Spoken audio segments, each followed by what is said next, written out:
প্ৰথম কথা হ'ল আজি আমাৰ সমগ্ৰ অসম তথা উত্তৰ পূৰ্বাঞ্চলৰ বাকীৰ বাবে এটা সুখবৰ। এটা অত্যাধুনিক নতুন টাৰ্মিনেল আজি অসম হিতৈষী প্ৰধানমন্ত্ৰী সন্মানীয় নৰেন্দ্ৰ মোদীদেৱে আজি উদ্বোধন কৰিব। গতিকে তাতো আমিও অংশ ল'ম। স্বতঃস্ফূৰ্তভাৱে লক্ষাধিক লোক আজি ৰাজপথলৈ ওলাই আহিছে আমাৰ সন্মানীয় প্ৰধানমন্ত্ৰীক আদৰিবৰ বাবে। গতিকে সেইটোৱে সূচায় যে কিদৰে অসমবাসী ৰাইজ সদায় মোদীৰ লগত বিজেপিৰ লগত তথা অসমৰ মাননীয় মুখ্যমন্ত্ৰী মহোদয় তথা আমাৰ দৰ্শন আদৰ্শ আৰু বিকাশৰ সৈতে আছে। আজি আমি বৰ গৌৰৱেৰে ক'ব বিচাৰিছোঁ যে আমাৰ গুৱাহাটীৰ এই লোকপ্ৰিয় গোপীনাথ বৰদলৈ আন্তৰ্জাতিক বিমানবন্দৰ আজি দেশৰ শীৰ্ষ 10টা বিমানবন্দৰৰ ভিতৰত অন্যতম। আৰু যিটো সুন্দৰভাৱে যি স্থাপত্যৰ অপূৰ্ব নিদৰ্শন আমি দেখিছোঁ, এতিয়া যিবিলাক ছবি ওলাইছে তাৰ পৰা সূচায় যে এই অতি গুণগত সম্পন্ন হোৱাৰ লগতে সকলোবিলাক অত্যাধুনিক সুবিধা ইয়াত উপলব্ধ হ'ব। গতিকে খুব ভাল কথা। আৰু আজিৰ দিনটোত প্ৰাসংগিকভাৱে এটাই কথা ক'ব বিচাৰোঁ যে নৰেন্দ্ৰ মোদীদেৱে সদায় কানেক্টিভিটি বা যোগাযোগৰ ওপৰত গুৰুত্ব দিয়ে। আজিৰ তাৰিখত আমাৰ উত্তৰ পূৰ্বাঞ্চলৰ প্ৰায় আটাইকেইখন ৰাজ্য ৰে'ল যোগে ইণ্টাৰ কানেক্টেড বা সমগ্ৰ ৰাষ্ট্ৰৰ ৰেল নেটৱৰ্কৰ লগত কানেক্টেড। আজি জলপথৰ জৰিয়তে আমি সংযুক্ত, আজি ডিজিটেল কানেক্টিভিটিৰ জৰিয়তে সংযুক্ত, আৰু বিমান যিটো আমাৰ বিমানৰ জৰিয়তে আমি বিমান পৰিবহণৰ যোগেদিও আমি সমগ্ৰ দেশৰ লগত সংযুক্ত। এই যে যোগাযোগ আৰু সংযুক্তকৰণ সমগ্ৰ দেশ বা বিশ্বৰ লগত, এইটো আমাৰ মোদী ডাঙৰীয়াৰ অন্যতম এটা তেখেতৰ প্ৰধান পৰিকল্পনা। আৰু এইবিলাকৰ বাবে সাংস্কৃতিক, সামাজিক, ৰাজনৈতিকভাৱে অসম তথা উত্তৰ পূৰ্বাঞ্চল পূৰ্বতে কংগ্ৰেছৰ দিনত পেৰিফেৰীত আছিল বা সীমান্তৱৰ্তী যেন দূৰৰ ক'ৰবাত আছোঁ তেনেকুৱা আছিল, কিন্তু আজি মোদী ডাঙৰীয়াই লৈ গ'ল আমাৰ কেন্দ্ৰবিন্দুলৈ।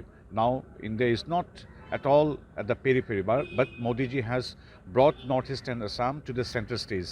গতিকে আমাৰ অন্য কানেক্টিভিটিৰ হৃদয়ৰ পৰা হৃদয়লৈ যিটো কানেক্টিভিটি বা যোগাযোগ, সেইটো মোদী ডাঙৰীয়াৰ নেতৃত্বত বৃদ্ধি পাইছে।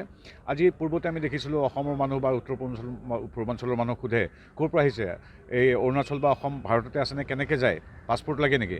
কিন্তু আজি বিগত 11 বছৰ আমি দেখিছোঁ সেই প্ৰশ্ন নাই। আজিৰ তাৰিখত লাচিত বৰফুকনৰ পৰা পৃথুলৈকে, অসমীয়া ভাষাৰ পৰা সত্ৰীয়া নৃত্যলৈকে যিখিনি আমাৰ বৈভৱ ইতিমধ্যে হাজাৰ বছৰ ধৰি আছে, তাৰ আজি যথাযোগ্য সন্মান দিছে। গতিকে আমি মোদী ডাঙৰীয়াক এগৰাকী তেখেতৰ মন্ত্ৰীসভাৰ এগৰাকী মন্ত্ৰী বা ভাৰতীয় জনতা পাৰ্টীৰ কাৰ্যকৰ্তা হিচাপেই নহয়, এগৰাকী গৌৰৱী আৰু কৃতজ্ঞ অসমীয়া হিচাপে তেখেতক আমি অসমলৈ স্বাগতম জনাইছোঁ।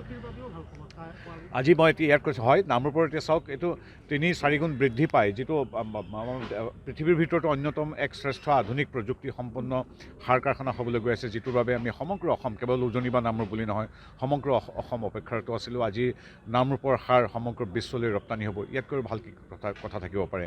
ব্যৱহাৰিকভাৱে কৰিছোঁ। কেৱল আগতে কি অৱস্থা আছিল দেখিছে, আগতে বন্ধ, আন্দোলন, ধৰ্ণা, হত্যা, বোমা বিস্ফোৰণ, তাৰ বিপৰীতে আজিৰ পৰা মাত্ৰ ইয়াৰ পৰা কেই কিলোমিটাৰমান দূৰত যিদৰে ছেমি কণ্ডাক্টৰ প্ৰকল্প হৈছে আৰু মাত্ৰ কেইশমান মিটাৰ দূৰত্বত নতুন টাৰ্মিনেল হৈছে, ঠিক সেইদৰে নামৰূপত আজি উদ্যোগীকৰণ হৈছে। গতিকে এইদৰেই যিদৰে অসমীয়া ভাষাৰ ধ্ৰুপদী স্বীকৃতি দিয়া হৈছে, যিদৰে চৰাইদেউক বিশ্ব ঐতিহ্য ক্ষেত্ৰ দিয়া হৈছে, যিদৰে বিহু আৰু ঝুমুৰক আগবঢ়াই নিয়া হৈছে, যিদৰে 200 বছৰৰ পিছত ইংৰাজ আৰু কংগ্ৰেছৰ শোষণ শাসনৰ পিছত আজি চাহ জনগোষ্ঠীৰ 3,33,000 পৰিয়ালে যিদৰে মাটি পাইছে, সেই আন্তঃগাঁথনি বা এইবিলাকৰ লগতে সমাজ, সংস্কৃতি আৰু ভাষা সকলোকে সামৰি সামগ্ৰিক উন্নয়নৰ বাবে আমাৰ মোদী ডাঙৰীয়াই যিদৰে সমগ্ৰ দেশৰ লগতে অসম তথা উত্তৰ পূৰ্বাঞ্চলক আগবঢ়াই লৈ গৈছে, আমাৰ হিমন্ত বিশ্ব শৰ্মাদেৱৰ নেতৃত্বত আমিও সেইদৰে আগুৱাই গৈছোঁ। আজি ইতিবাচক দিন, ভাল দিন। গতিকে আমি ভাবোঁ আজি অসমবাসী ৰাইজৰ এই মৰম আৰু আশীৰ্বাদ, মা কামাখ্যাৰ তথা গুৰু দুজনৰ আশীৰ্বাদে আমাৰ মোদী ডাঙৰীয়াকো সদায় শক্তিবন্ত, প্ৰাণৱন্ত কৰি তুলিব। Thank you. যিকোনো খবৰৰ বাবে যোগাযোগ কৰক 7099017330 লগতে 7099017110 নম্বৰত।